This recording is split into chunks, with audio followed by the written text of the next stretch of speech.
Africa Today. Thank you so much for joining us. My name is Nahara Kajur, but first are the headlines. Government projects economy to grow at 3.8%.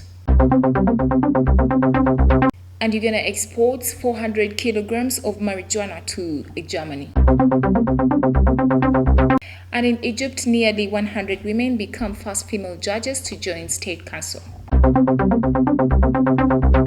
And in our sports today, Uganda crested cranes smile over Ethiopia in 2022 AFCON qualifiers. Once again, thank you so much for joining us. We start with one of our top stories.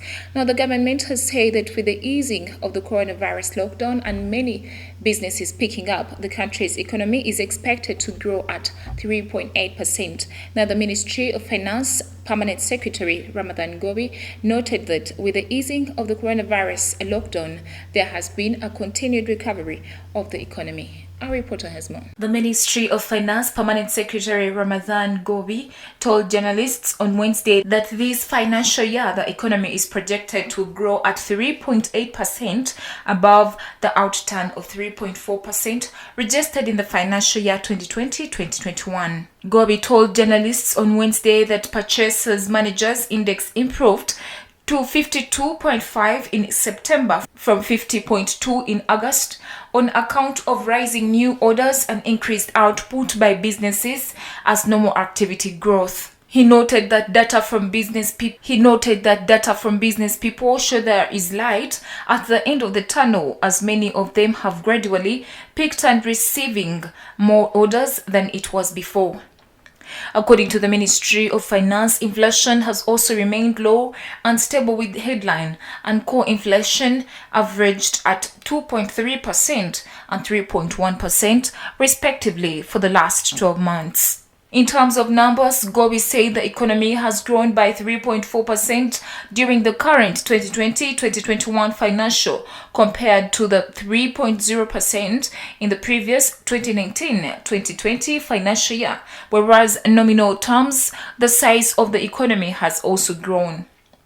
The Ministry of Finance Permanent Secretary said they will continue advocating and emphasizing for the openness of the economy to ensure full recovery.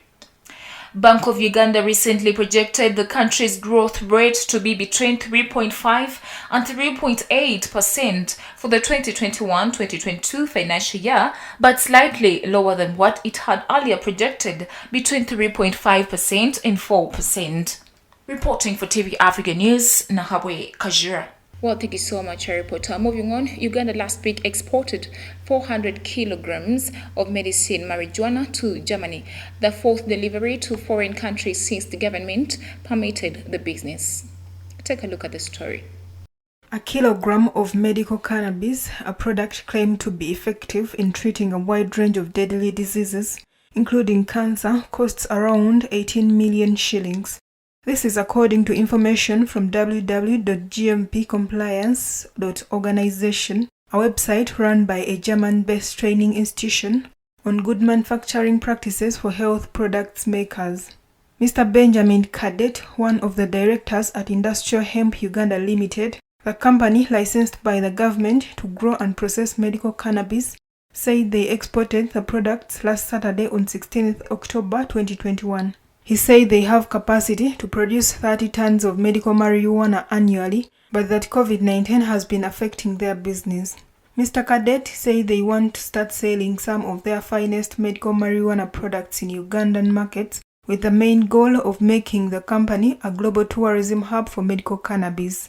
The company had in March 2020 exported 600 kilograms of medical marijuana to Israel, and in January 2021, it also exported a total of 1.7 tons to the same country. The Narcotic Drugs and the Psychotropic Substances Act 2015 allows cultivation, products, and exportation of medical marijuana and mandates the health minister to issue written consent for medical marijuana.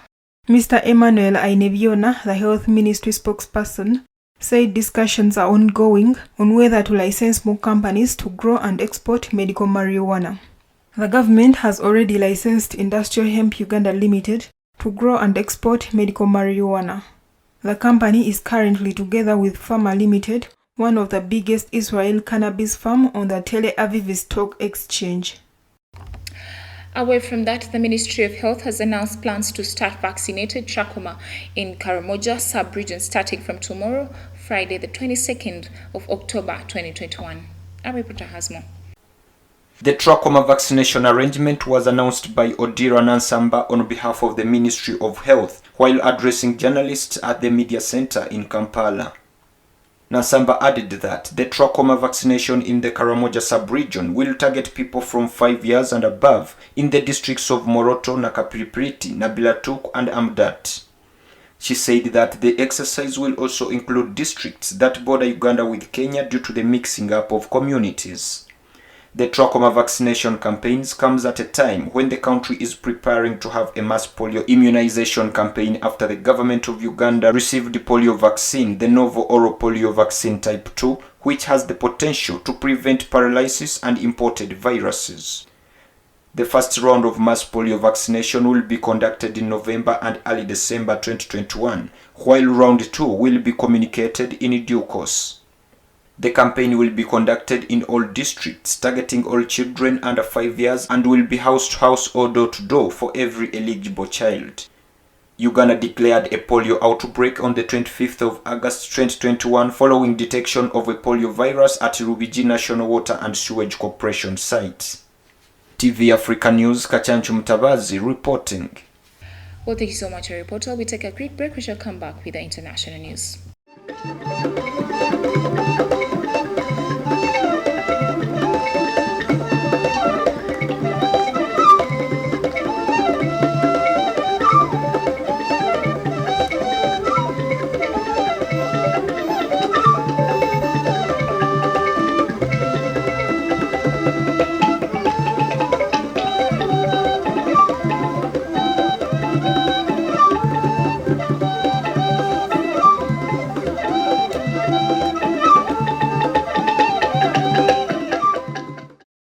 Welcome back from the break. You're still watching TV Africa, the right to know. In our international news today, nearly 100 women on Tuesday became the first female judges to join Egypt's State Council, one of the country's main judicial bodies. The 98 women were sworn in before the council's chief judge, Mohammed Hossam Eldin, in a celebratory event in Cairo. The swearing-in came months after President Abdel Fattah el-Sisi asked for women to join the State Council and the Public Prosecution, the two judicial bodies that until recently were exclusively male. Hossam Eldin welcomed the new judges, saying that they are an important addition to the State Council. Some of the judges said they were happy that the dreams of earlier generations of women had finally come true. Radha Helmi, one of the newly sworn-in justices, said that being a woman in one of the chief judiciary institutions in Egypt and the Arab world was a dream on such a memorable day. El-Sisi's decision in March was applauded by many women's rights activists. Egypt's National Council for Women said at the time that the move represented a political will to further empower women. Established in 1946, the State Council is an independent judicial body that mainly handles administrative disputes, disciplinary cases, and appeals. It also reviews draft laws, decisions and contracts to which the government or a government-run body is a party. Quite interesting. This shows the promotion of women emancipation in this particular country. Moving on, Nigeria's Delta region has once an ecological paradise rich with unique wildlife, but years of oil production have had a devastating impact on the area. Now, with oil spills and gas flaring wreaking havoc on local communities and the landscape. Our reporter has more. Nigeria is Africa's largest oil producer, and although it remains the country's biggest source of revenue, the byproducts of illegal oil exploration and a powerful oil industry continue to heavily impact local inhabitants. Oil spills have disfigured some of the local ecosystems and economies. Parts of the Delta region's landscape have been drenched in the ink-blank slake of oil waste, which has led to the disappearance of wildlife, vegetation and fish, as well as the contamination of water bodies. Gas flares, an old and wasteful practice of burning off the natural gas associated with oil extraction, as well as the oil spills, are contributing to climate change. Both have had a highly destructive impact on the livelihoods of local communities. An area that was once populated by wildlife including elephants, antelope, leopards, and buffaloes is now sparse and barren. In 2020, thousands of gas flares at oil production sites worldwide burned an estimated 142 billion cubic meters of gas, according to the World Bank's Global Gas Flaring Reduction Partnership. Over the past decades, oil spills have triggered social unrest and militancy across the Delta region as tensions between multinational oil corporations and local communities have festered. Well, thank you so much, reporter. Moving on, the 10th anniversary of former Libya's leader, Muammar Gaddafi, came as the country prepares more December elections, part of a United Nations-led peace process that some hope will help start a new, more peaceful chapter in Libya's history. Our reporter Kachanchi reports. Since Gaddafi's demise, Libya has fractured along regional and ideological lines, with an assortment of mafia-like militias and their foreign backers vying for control of the oil-rich country. In regard to the situation in Libya in the last 10 years since the death of Muammar Gaddafi, Issam El Mejri, a Tripoli businessman, said that the country went through phases. First the situation was good, but then things started to get worse a bit by bit until now. Abdel Fattah Benoir, a Tripoli civil servant, said that after 10 years since the death of Gaddafi, they are currently living in conflict due to a failure in crisis management. Many Libyans hope that the upcoming elections will help solve the crisis. The presidential poll is set for December 24th and the legislative elections in January. Ahmed al-Rashrashi, a Libyan analyst, said that they are hoping that the elections of the 24th of December will lead to a better life and to political stability and security, as well as a civil transition to a state of law. Gaddafi ruled Libya with an iron fist for 42 years after a 1969 coup against the monarchy, portraying himself as a revolutionary Arab and African hero while mercilessly crushing all opposition. The ceasefire agreed to in October 2020 continues to hold, and the government of the national unity is hanging on as Libya's sole government. Away from that, hundreds of truck drivers in Sudan have continued their month-long strike, blocking access to the main sea entry point. Now, the demonstrations began when key eastern tribes opposing the transitional government in Khartoum blocked roads and stopped shipments at the Red Sea port. We have more on this report. Auli Musa Auli, a protester from eastern Sudan, said that they only allow small cars loaded with materials destined for the eastern region at the checkpoint. Mustafa, a truck driver, said that he had been stuck for 23 days, while the majority of drivers have been suspended for 23 days, with about 80% having no enough money to eat or feed their children. 4 weeks since the crisis erupted in mid-September, basic supplies to the rest of the impoverished northeastern African nation have been delayed, triggering a fresh wave of shortages nationwide. Ahmed Magoub, the head of Southern Terminal of Port Sudan, said that the approximate daily income of the container terminal is equivalent to hundreds of thousands of dollars, and the road closure period took longer than they expected, with daily losses. Sudan has also gripped by a bitter and deepening political divide among key factions steering the transition under an August 2019 power-sharing deal. On Friday, Prime Minister Abdallah Hamdok described it as the worst and most dangerous chapter facing the transition. Well, thank you so much, our reporter. Africa Today takes a quick break. We shall come back with the business news.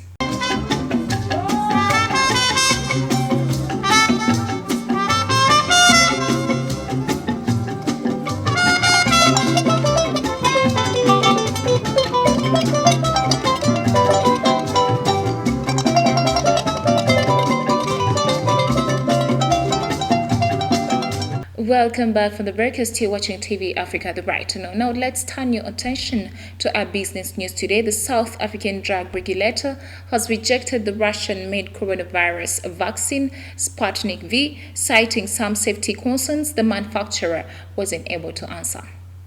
We have more on this report. The South African Health Products Regulatory Authority said in a statement on Tuesday that the request for Sputnik 5 to be authorized could not be approved at this time, referring to past failed HIV vaccines that used a similar technology. A late-stage study published in the journal Lancet last year in more than 20,000 participants found that Sputnik 5 was safe and about 91% effective in preventing people from becoming severely ill with COVID-19. Sputnik 5 uses two types of harmless viruses, known as adenoviruses, to carry the spike protein into the body, which then primes the immune system to produce antibodies against COVID-19.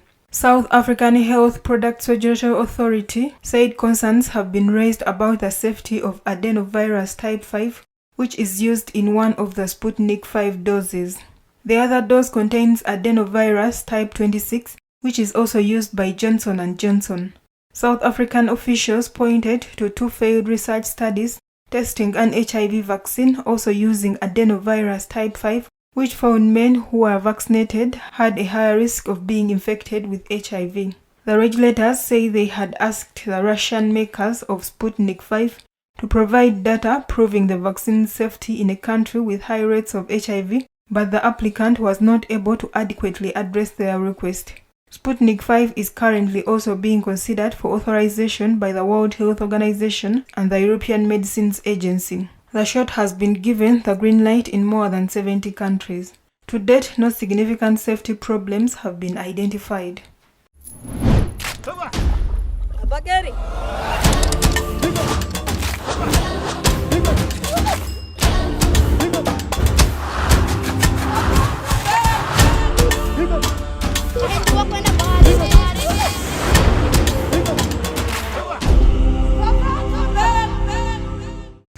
Well, no one knows the technicalities of this, but as TV Africa, we pledge to give you the updates where need be. Now, moving on in our health news today, breast cancer has killed 685,000 women worldwide in 2020, according to the World Health Organization, now pointing out late screening as one of the main contributing factors to the killer disease.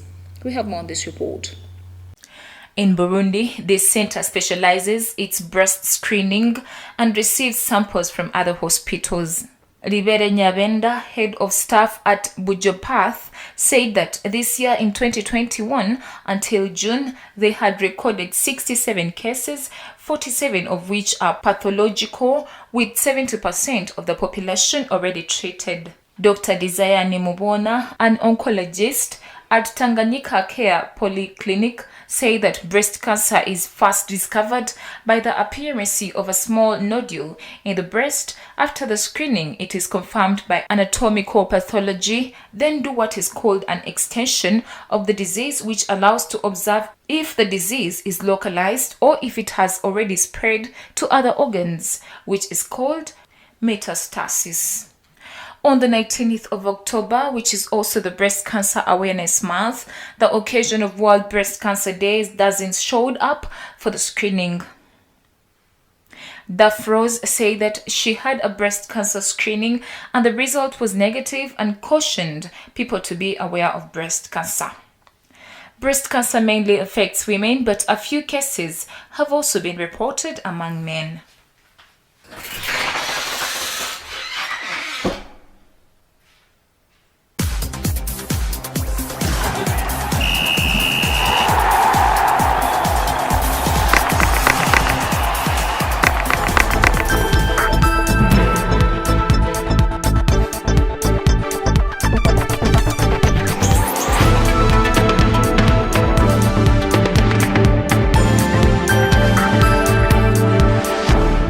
Away from health, in Africa Today Sports, it is an advantage the Uganda Crested Cranes after outsmarting Ethiopia 2-0 during the first leg of the 2022 Africa Women Cup of Nations qualifier at the St. Mary's Stadium, Chitende on Wednesday, October 20th, 2021. Now the midfielders, Ritisha Nabosa and Fauzia Najemba, got the goals in each half of the closed doors duo.